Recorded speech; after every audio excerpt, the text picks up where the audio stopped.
अस्सलाम वालेकुम। तो यूनिट 11 हमने स्टार्ट किया हुआ था, एक्सप्लेनेशन कंप्लीट हो गई थी, एग्जांपल्स भी सारी हो गई थी। अब है एमसीक्यूज। सबसे पहले एमसीक्यूज देन न्यूमेरिकल्स देखते हैं। तो सबसे पहले एमसीक्यूज है। पहला एमसीक्यूज दिया हुआ है, sound is a form of electrical energy, mechanical energy, chemical energy या थर्मल एनर्जी। कौन सी एनर्जी हमारे पास क्या है? साउंड कौन सी एनर्जी की एक फॉर्म है? इलेक्ट्रिकल एनर्जी की भी फॉर्म नहीं, जैसे कि हमें पता है थर्मल की भी नहीं है और केमिकल भी की भी नहीं है। मैकेनिकल एनर्जी की साउंड एक फॉर्म है, जो कि हमने इस चैप्टर के स्टार्ट में एक्सप्लेनेशन में पढ़ा। तो इसका आंसर होगा बी। बी हमारे पास होगा मैकेनिकल एनर्जी।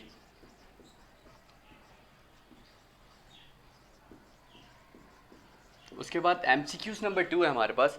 2 हमें कह रहा है Audible frequencies range that a normal human ear can detect is.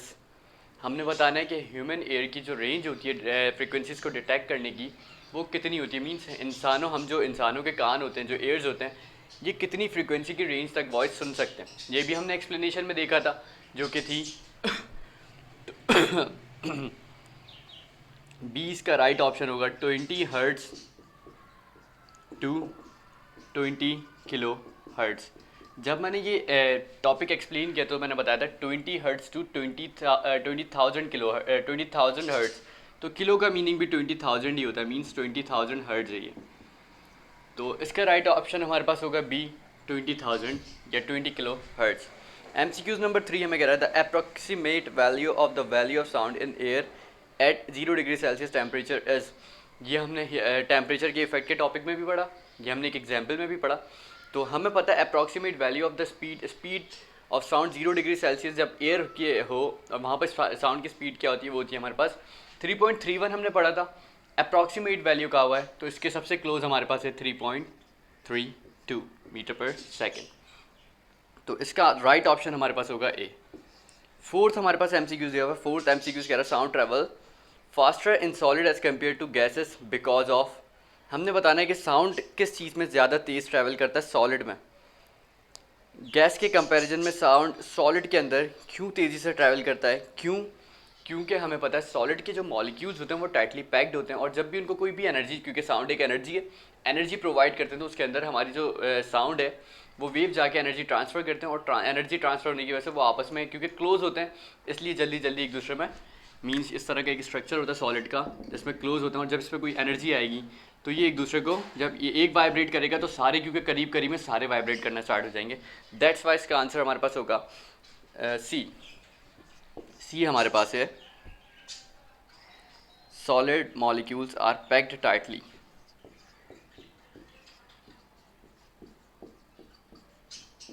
Are packed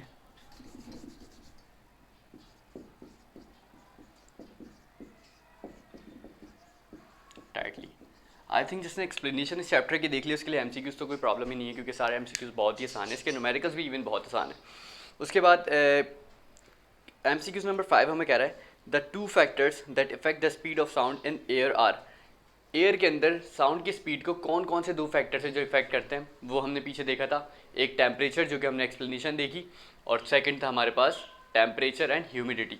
तो इसका आंसर हमारे पास होगा D.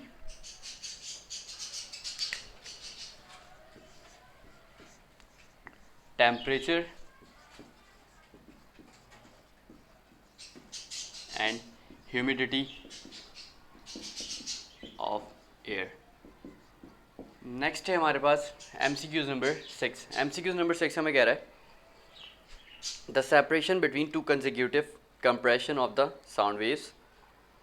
Sound waves is called. अच्छा, ये कह रहा है कि हमारे पास, जैसे कि हमें पता है साउंड वेव्स क्योंकि लॉन्गिट्यूडनल वेव्स होती है, तो यहाँ पर पहले हम लॉन्गिट्यूडनल वेव्स बना लें। ये लॉन्गिट्यूडनल वेव्स होती हैं, फिर ये रीजन होता है जिसमें गैप ज़्यादा होता है, फिर ये रीजन होता है जिसमें गैप कम होता है। तो ये रीजन हमें पता है कहलाता है कंप्रेशन, ये रेयरफैक्शन, जहाँ पे गैप ज़्यादा मींस प्रेशर कम, ज़्यादा गैप हो जाता है, वो कहलाता है रेयरफैक्शन। और ये अगेन हमारे पास कंप्रेशन स्टार्ट हो गया जहाँ पे गैप कम है। तो हमने बताना है कि एक कंप्रेशन से लेकर दूसरे कंप्रेशन तक का डिस्टेंस हमारे पास क्या कहलाता है। हमें जैसे कि पता है, हमने पीछे बार बार इसको रिपीट किया, एग्जाम्पल्स में भी पढ़ा, टॉपिक्स में भी पढ़ा, और यूनिट 1 में भी पढ़ा हमने ये। तो इसका आंसर हमारे पास होगा लैम्डा। लैम्डा हमारे पास होती है वेव लेंथ, जैसे कि हमें पता है वेव लेंथ इसका राइट ऑप्शन होगा। इस कंप्रेशन से इस कंप्रेशन तक का डिस्टेंस हमारे पास कहलाता है वेव लेंथ। तो इसका ऑप्शन होगा डी, वेवलेंथ। 6 हमारे पास होगा डी। अब 7th है हमारे पास। 7th हमें कह रहा है the order of speed of the sound in different mediums from faster to slowest is. हमने बताना है कि साउंड का एक ऑर्डर बताना है हमें। जैसे कि पता है साउंड, हमने बताना है कि साउंड सबसे ज़्यादा तेज़ किस मीडियम में ट्रैवल करता है, सेकंड उससे स्लो मींस उससे साउंड एक as compare to first one किस में ट्रैवल करता है, और थर्ड वाले में सबसे स्लो किस में। ये एक सीक्वेंस हमने यहाँ पे शो करना है। जैसे कि हमें पता है साउंड सबसे ज़्यादा स्पीड में जो ट्रैवल करता है वो हमारे पास ट्रैवल करता है सॉलिड के अंदर। तो इसका राइट ऑप्शन होगा जो कि सॉलिड से स्टार्ट होगा, सॉलिड, लिक्विड और गैस पे जाएगा, क्योंकि सबसे ज़्यादा तेज़ साउंड ट्रैवल करता है सॉलिड में, दैन लिक्विड पे, और गैस में सबसे ज़्यादा स्लो हमारा साउंड ट्रैवल करता है। तो इसका जो सीक्वेंस बनेगा वो राइट ऑप्शन है हमारे पास सी, और सी हमारे पास होगा solid, liquid and gas. Next है हमारे पास MCQs नंबर 8 हमें कह रहा है ultrasound has several uses in medicine and industry, which one has use of ultrasound. अब हमने बताना है कि अल्ट्रासाउंड हमारे पास सेवरल यूजेस हैं हमारे पास। वैसे तो अल्ट्रासाउंड के सेवरल यूजेस जैसे कि हमने देखा डिटेक्शन में भी यूज़ हो रहा है, मेडिसिन में भी यूज़ हो रहा है, हर जगह यूज़ हो रहा है। हमने बताना है कि मेडिसिन और इंडस्ट्रीज़ में सबसे कहाँ पर ज़्यादा यूज़ है। तो इसका हमारे पास राइट ऑप्शन होगा बी हमारे पास, जो कि प्री नेटल स्कैनिंग, जो कि मैंने प्रेगनेंसी से रिलेटेड एक टॉपिक आपको पढ़ाया था, ये उसी का एक एग्जांपल है। प्री नेटल, जो बायोलॉजी के उनको पता होगा कि प्री नेटल स्कैनिंग होता क्या है। तो ये प्री नेटल स्कैनिंग बायोलॉजी वालों को ज़्यादा डिटेल में पता होगा, और बायोलॉजी की क्लास नहीं ऑब्वियसली, तो मैं आपको शॉर्टली बताऊंगा कि ये जो मैंने प्रेगनेंसी से रिलेटेड एक टॉपिक पढ़ाया था जो कि 11.5 में था, ये उसी से रिलेटेड है। तो इसका आंसर होगा प्री नेटल स्कैनिंग। नेक्स्ट है हमारे पास the causes of the echo के कॉजेज़। जैसे कि मैंने आपको बताया कि एक रूम जहाँ पर बंद है उसमें कोई सामान नहीं पड़ा हो, मैं वहाँ पर बोलता हूँ तो साउंड मुझे वापस सुनाई देता है। उसके पीछे क्या रीज़न होता है? इको, क्योंकि मेरी आवाज़ जाके रिफ्लेक्ट कर रही है और वापस आ रही है, रिफ्लेक्ट करके वापस आकर मुझे सुनाई दे रही है। तो इसका आंसर हमारे पास होगा रिफ्लेक्शन, सी, रिफ्लेक्शन।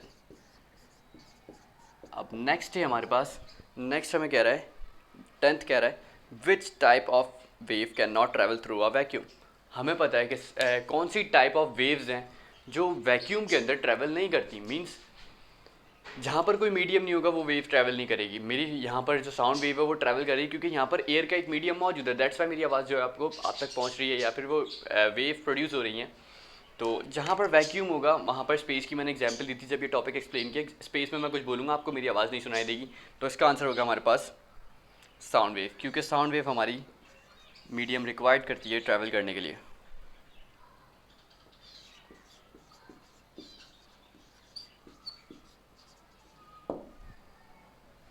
तो यहाँ पर हमारे MCQs ख़त्म होते हैं। लास्ट टॉपिक है हमारे पास इसके न्यूमेरिकल्स हैं। तो फिर मिलते हैं। अल्लाह हाफ़िज़।